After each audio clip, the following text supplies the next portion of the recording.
Good morning. Welcome to this worship service of the Unitarian Universalist Church in Idaho Falls. My name is Cindy Miller, and I am your worship associate for today. Whether you're a longtime member or if this is your first visit, we welcome you as you are. Unitarian Universalism is a liberal religion with no creed. It affirms the worth of human beings, advocates freedom of belief, and the search for truth and meaning. We welcome you to this virtual and holy space where you can find meaning for your life. Today we will look to St. Francis, a Catholic saint, who is credited as the patron saint of animals and the environment, and we'll have a virtual blessing of the animals. We have time now for announcements, and the only announcement I have is a reminder for the men's group who will meet this coming Friday night, and an email will be sent with all the details. If you have other announcements, you can put them in the chat box. If you have joys, concerns, or sorrows that have affected your life in the recent past and that you would like to share with the congregation, please post them to the chat box on the right of your screen. This allows us to be sure we receive them. Because we are blessing our animals today, it's appropriate to share joys, concerns, or sorrows about your sweet animals as well. In the time of COVID and of virtual meetings, we remind you that the church still needs your support. You can make your contribution by mailing a check to the church at Post Office Box 50376 in Idaho Falls, Idaho 83405, or by clicking on the donate button in the upper right corner of the church's website. So, remember this. These words are attributed to St. Francis. It is in giving that we receive. What is given in love is received with deep gratitude and love, and may this congregation be worthy of your gifts. Please help me ring in this service by becoming present to this space and time, no matter where you are.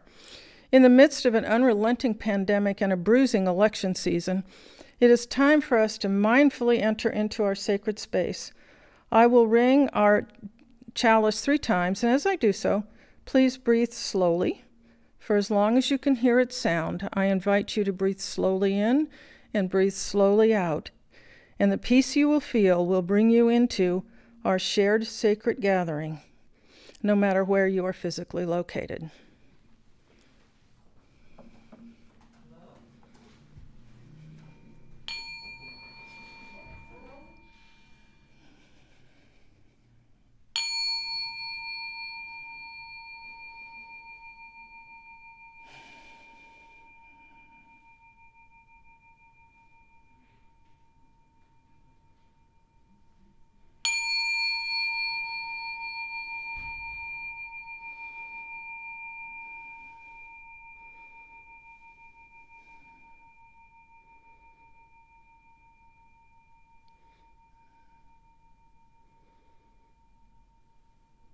Please enjoy our prelude, hymn number 173, In the Branches of the Forest.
Please join me in the reading of this church's covenant.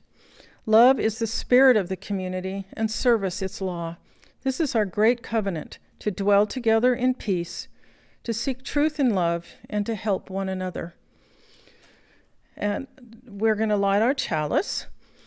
Reverend Kevin will light it. As we light our chalice today, let us remember that we are part of a great community of faith. This dancing flame inspires us to fill our lives with the Unitarian Universalist ideas of love, justice, and truth. From all that dwell below the skies, let songs of hope and faith arise. At peace, goodwill on earth be sung, or barked, or howled by every tongue.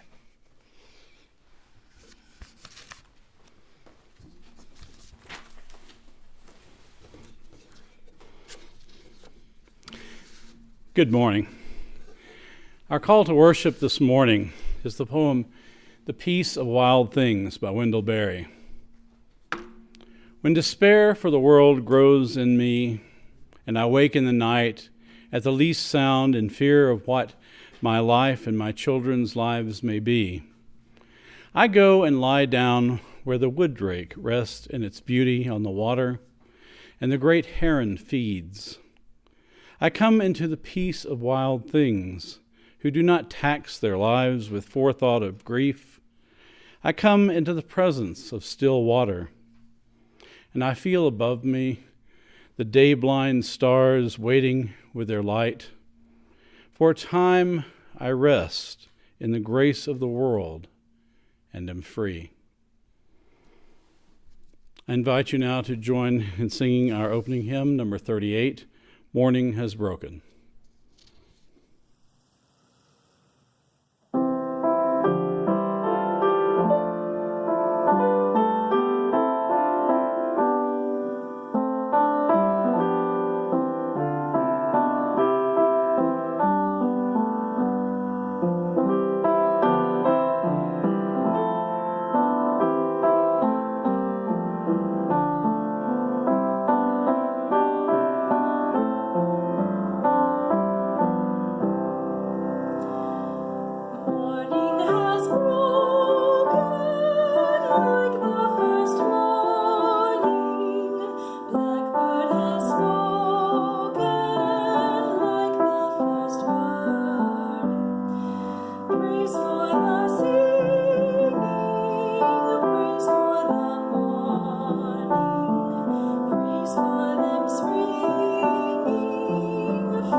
This morning we're having a blessing of the animal service, and we'll begin with a prayer for the animals by Thomas Rhodes. You birds of the air, hawk, sparrow, and laughing jay, you embody freedom itself.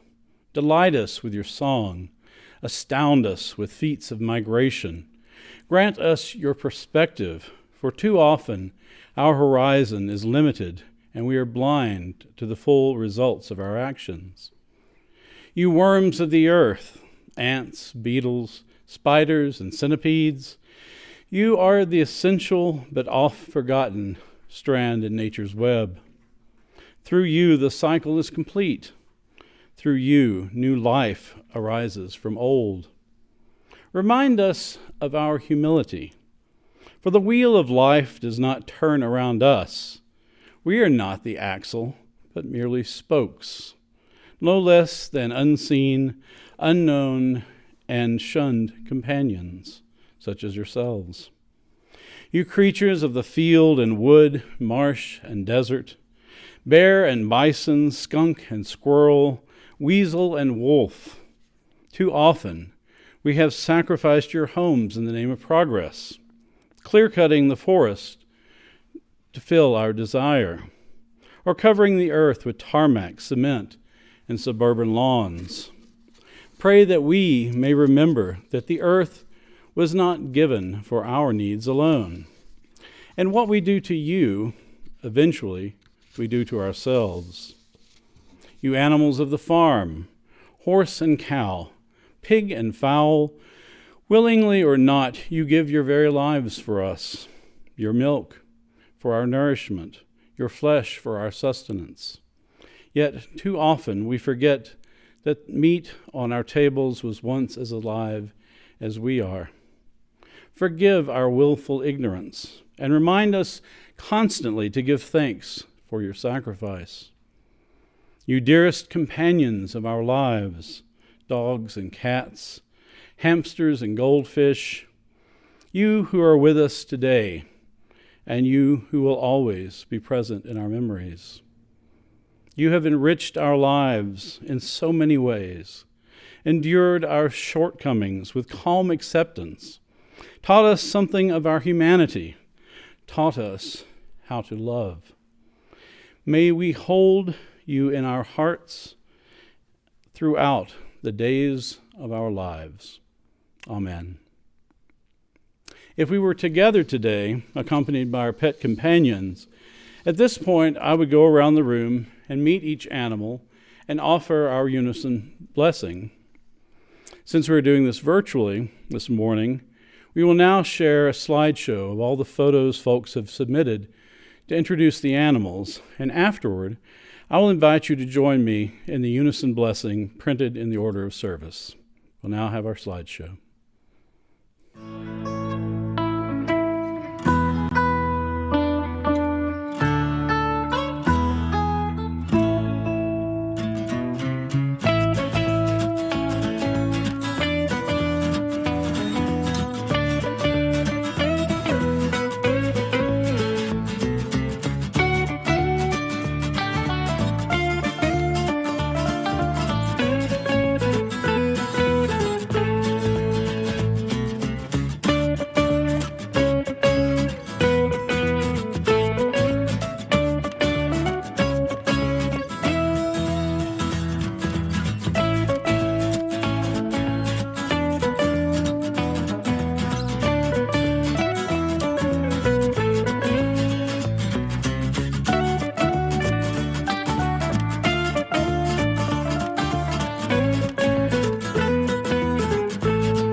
Now please join, if you will, in reading our unison blessing of the animals as printed in your order of service. We honor and bless you as unique and beautiful creatures. We thank you for your love and companionship, and we wish for you a long and healthy life. Now please enjoy a musical interlude.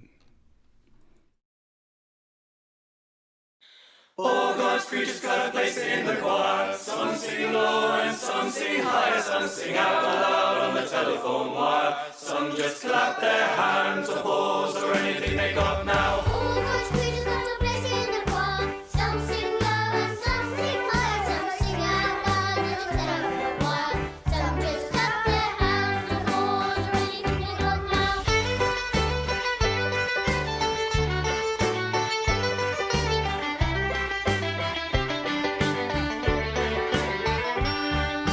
Listen to the talk where the little bird sings, and the melodies and the high notes ringing, and the hoot owl cries over everything, and the blackbird disagrees. Singing in the nighttime, singing in the day, when the little duck quacks and he's on his way, and the otter hasn't got much to say, and the porcupine talks to himself. All God's creatures got a place in the choir. Some sing low and some sing high. Some sing out loud on the telephone wire. Some just clap their hands, applause, or anything they got now. All God's creatures got a place in the choir. Some sing low and some sing high. Some sing out loud on the telephone wire. Some just clap their hands, applause, or anything they got now.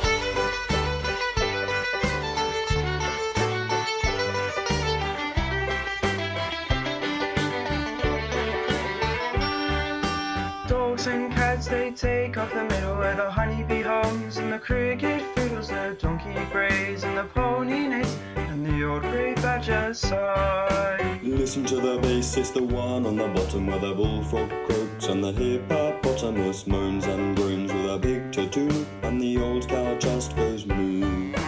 All God's creatures got a place in the choir. Some sing low and some sing high. Some sing out loud on the telephone wire. Some just clap their hands, applause, or anything they got now.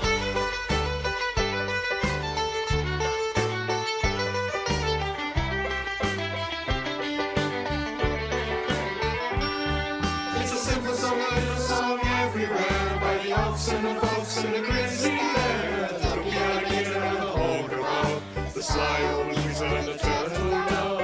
All God's creatures got a place in the choir. Some sing low and some sing high. Some sing out loud on the telephone wire. Some just clap their hands, applause, or anything they got now. All God's creatures got a place in the choir. Some sing low and some sing high. Some sing out loud on the telephone wire. Some just clap their hands, applause, or anything they got now. All God's creatures got a place in the choir. Some sing low and some sing high. Some sing out loud on the telephone wire. Some just clap their hands, applause, or anything they got now.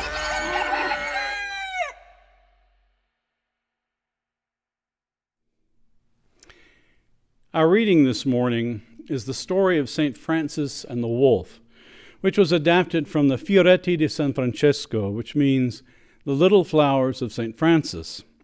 The Fioretti is a short book of stories about the life of St. Francis, believed to be written by Friar Ugolino Brunforte in the mid-14th century, about 100 years after Francis's death. During the period around the year 1220, when Francis was living in the town of Gubbio in Italy, a fierce wolf appeared in the country and began attacking livestock. Soon the wolf started attacking humans instead, and not long after began to dine on them exclusively. It was known for lingering outside of the city gates in wait for anyone foolish enough to venture beyond them alone. No weapon was capable of inflicting injury on the wolf, and all who attempted to destroy it were devoured. Eventually, the mere sight of the animal caused the entire city to raise the alarm, and the public refused to go outside the walls for any reason. It was at this point, when Gubbio was under siege, that Francis announced he was going to take leave and meet the wolf. He was advised against this more than once, but he was determined. So he went beyond the gates with a small group of followers in tow. When he neared the lair of the wolf, the crowd held back at a safe distance, but remained close enough to witness what transpired. The wolf, having seen the group approach, rushed St. Francis with its jaws open. Francis made the sign of the cross and commanded the wolf to cease its attacks in the name of God, at which point the wolf trotted up to him politely and lay at his feet, putting its head in his hands. The Fioretti then describes, word for word, the dialogue between Francis and the wolf. "Brother Wolf, you have done much evil in this land, destroying and killing the creatures of God without his permission. You have not only destroyed many animals, but you have even dared to devour humans made after the image of God, for which you should be hanged like a robber or a murderer. Everyone is angry at you, and the dogs chase you, and all the inhabitants of this city are your enemies. But I will make peace between them and you, O brother wolf, if you promise to stop attacking them, and they shall forgive all your past offenses, and neither people nor dogs shall hunt you any more." The wolf bowed its head and submitted to Francis completely at his mercy. "As you are willing to make this peace, I promise that you will be fed every day by the inhabitants of this land so long as you live among them. You will no longer suffer hunger, as it is hunger that has made you do so much evil. But if I obtain all of this for you, you must promise, on your part, never again to attack any animal or human being. Do you make this promise?" In agreement, the wolf placed one of its forepaws in Francis's outstretched hand, and the oath was made. Francis then commanded the wolf to return with him to Gubbio. At this sight, the people who had followed him through the walls were utterly astonished, and they spread the news. Soon the whole city knew of the miracle. The townsfolk gathered in the city marketplace to await Francis and his companion, and were shocked to see the ferocious wolf behaving like a pet. When Francis reached the marketplace, he offered the assembled crowd an impromptu sermon with the wolf at his feet. When the sermon ended, Francis renewed his pact with the wolf publicly, assuring it that the people of Gubbio would feed it from their very doors if it ceased its attacks. Once more, the wolf placed its paw in Francis' hand. Thereafter, Gubbio venerated Francis, and he received great praise from its citizens. Many of them were convinced by the miracle and offered their thanks to God. It is said that the wolf lived for 2 more years at Gubbio, going from home to home for sustenance and honoring the terms of its agreement with Francis. At its death, the city was saddened, for even though it had slain so many, it was a symbol of the sanctity of Francis and the power of God. According to tradition, Gubbio gave the wolf an honorable burial and later built a church of St. Francis of the Peace at the site. During renovations in 1872, the skeleton of a large wolf, apparently several centuries old, was found under a slab near the church and then reburied inside.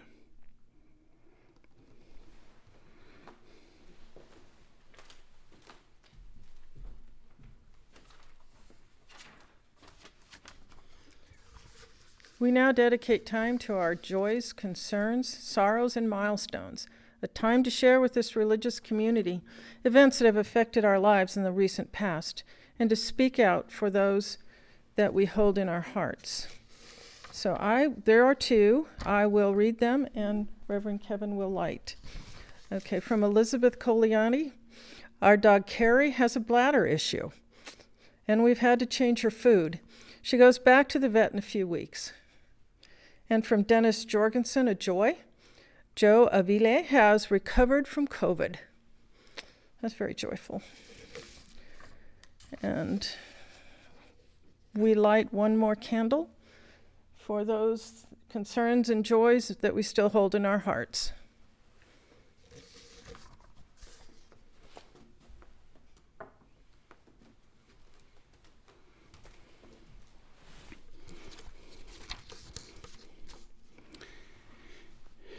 When I am preparing a Sunday sermon, I usually write parts of it over the course of a few days and before wrapping up a final draft.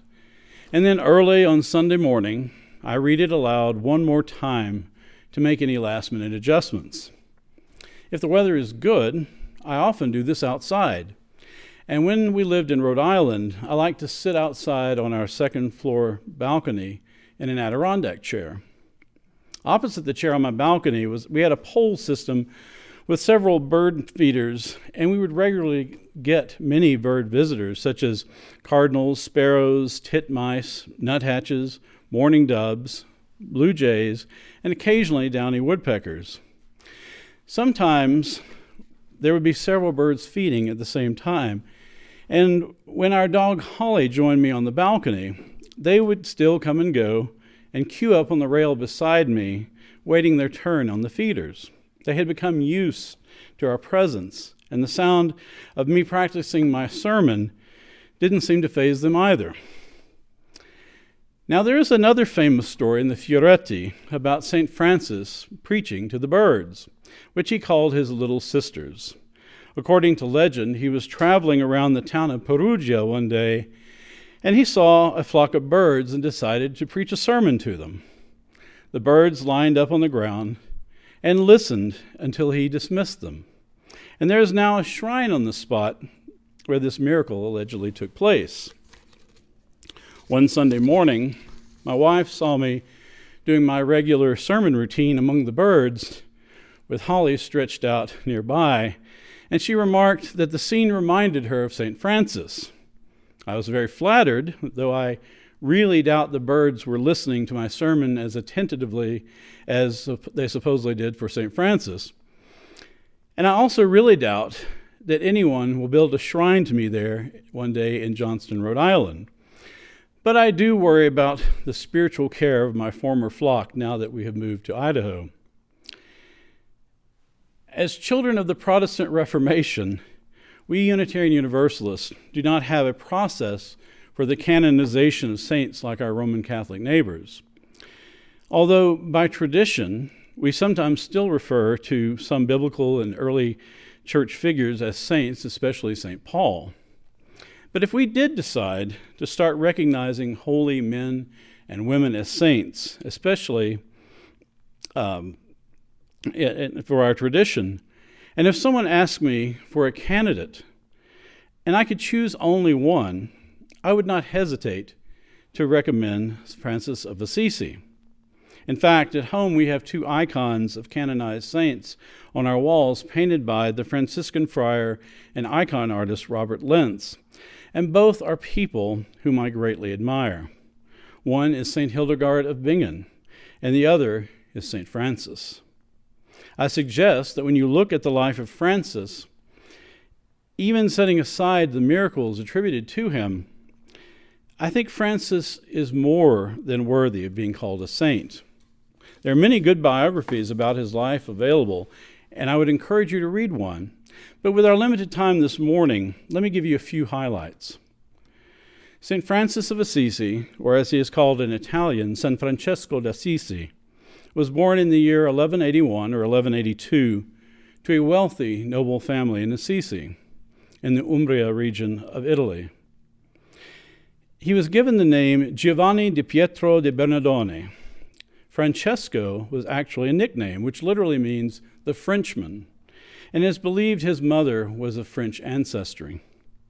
As a young man, he disavowed the wealth of his birth and became known for his extreme generosity, often literally giving away the clothes on his back. He eventually took holy orders and became a respected friar, deacon, and preacher, founding several men's and women's religious orders, including the Order of Friars Minor, better known now as the Franciscans, and the Women's Order of St. Clare. St. Clare of Assisi was one of his first followers, and both are highly venerated in Italy. In 1219, during the Crusades, Francis traveled to Egypt in an attempt to convert the Sultan and put an end to the bloodshed. Though he was obviously unsuccessful, he earned the respect of the Sultan for his peacemaking efforts.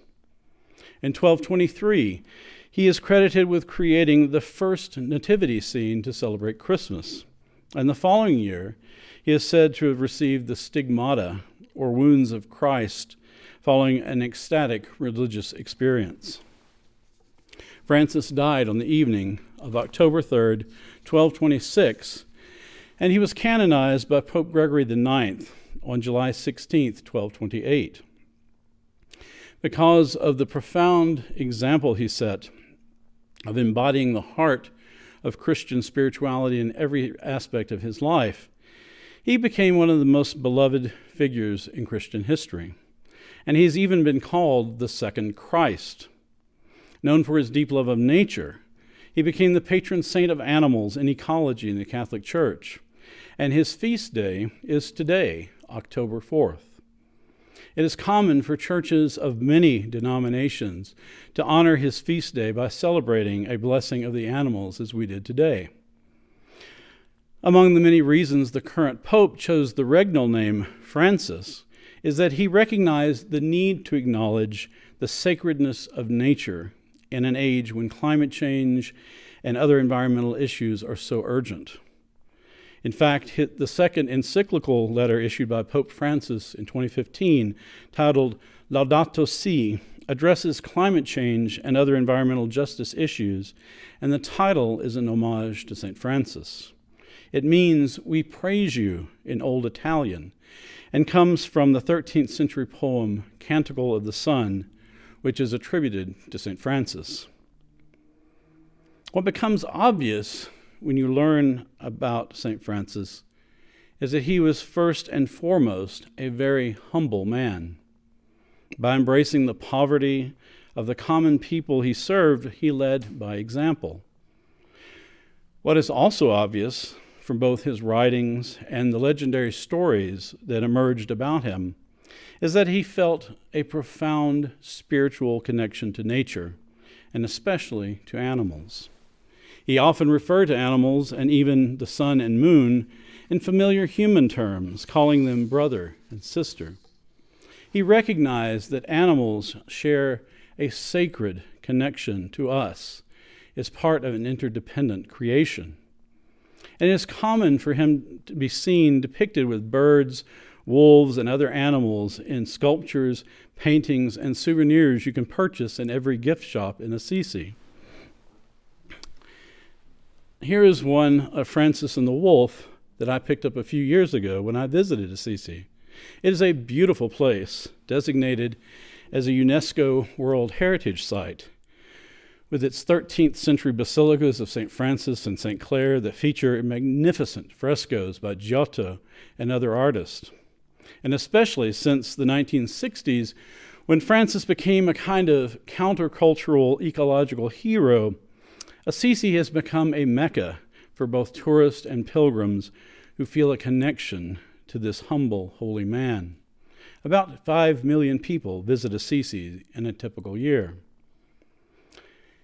It has been almost 800 years since Francis died, and though we have learned a lot about our human connection to the web of life and cataloged thousands of species of animals that Francis never imagined, we haven't made as much progress in recognizing the spiritual and moral implications of that knowledge. Some of us share this love of nature and animals and feel a spiritual connection to the earth. But as I talked about last week, treating animals primarily as a resource for human use has devastated the diversity of life on Earth and decimated global animal populations to an alarming extent. If we truly embrace a principle of respect for the interdependent web of all existence, it calls for both reflection and action.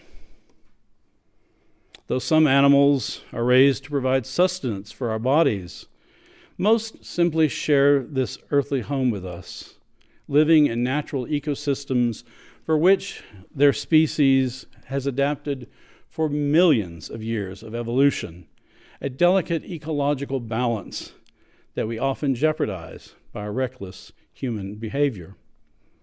A select few of the animals have become beloved companions of human beings, in some cases co-evolving with us over the millennia, to be our friends and helpmates. It is believed that dogs, for example, began to be domesticated by ancient hunters perhaps as early as 40,000 years ago.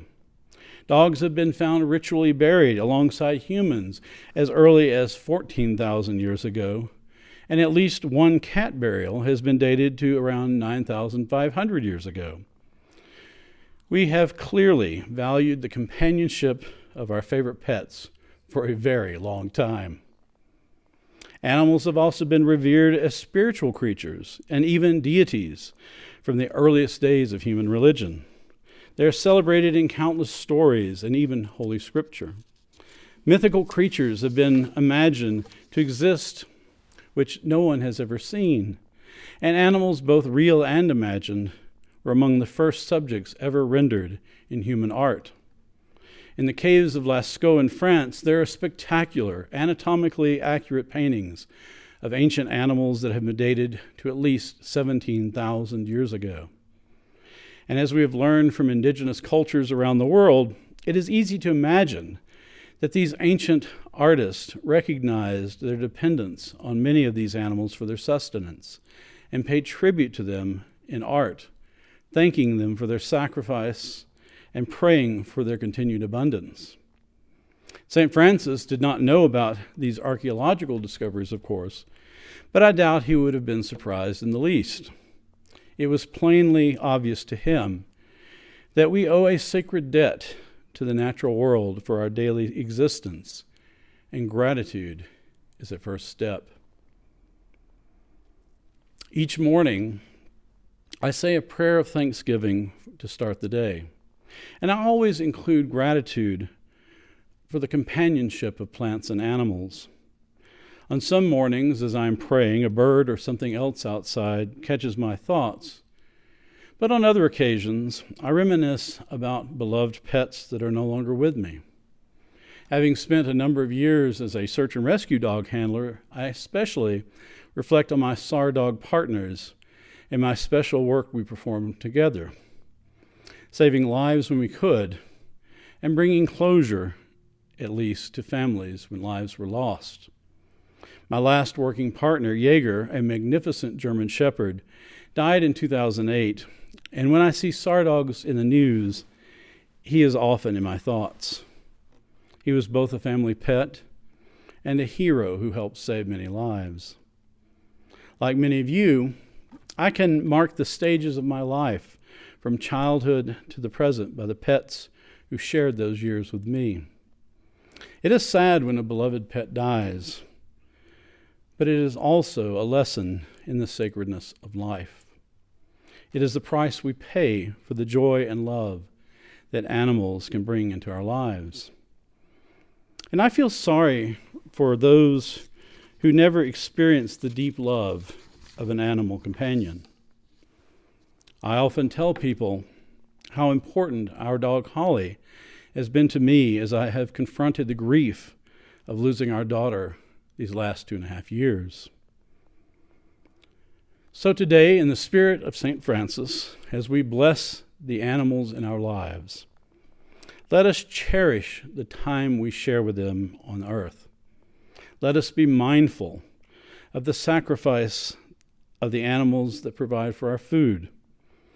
And let us also give thanks for the many animals that live and die on their own terms in the natural cycles of life. Whether or not we find them to be useful to us as human beings, all forms of life are beautiful and special. There are few sights more stirring to the human soul than wild nature in all its splendor. The cry of a hawk or eagle above, the crash of a bear or moose as it disappears into the forest, the splash of a humpback whale as it plunges back into the sea, even the mad dash of a chipmunk scurrying among the underbrush. St. Francis would remind us to see God in all these creatures and know in the hearts of our beings that we are not alone in this world. I invite you to join in singing our closing hymn, number 175, We Celebrate the Web of Life.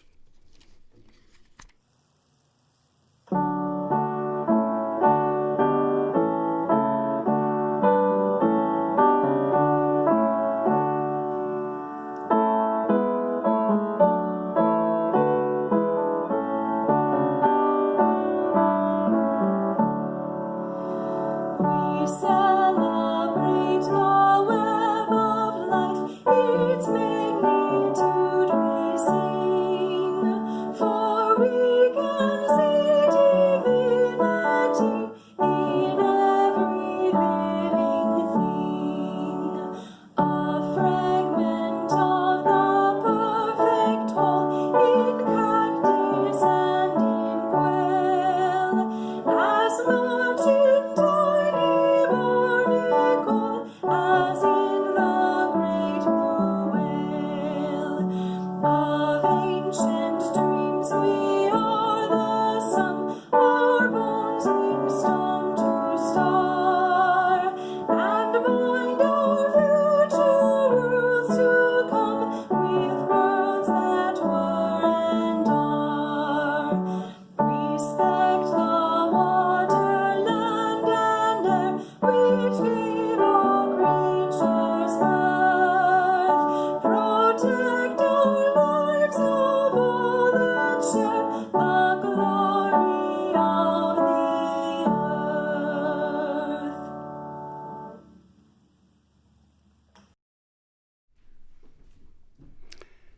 Our closing words are from the poem Song of Myself 32 by Walt Whitman.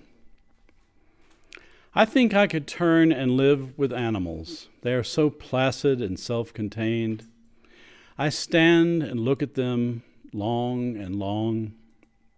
They do not sweat and whine about their condition. They do not lie awake in the dark and weep for their sins. They do not make me sick discussing their duty to God. Not one is dissatisfied. Not one is demented with the mania of owning things. Not one kneels to another, nor to his kind that lived thousands of years ago. Not one is respectable or unhappy over the whole earth.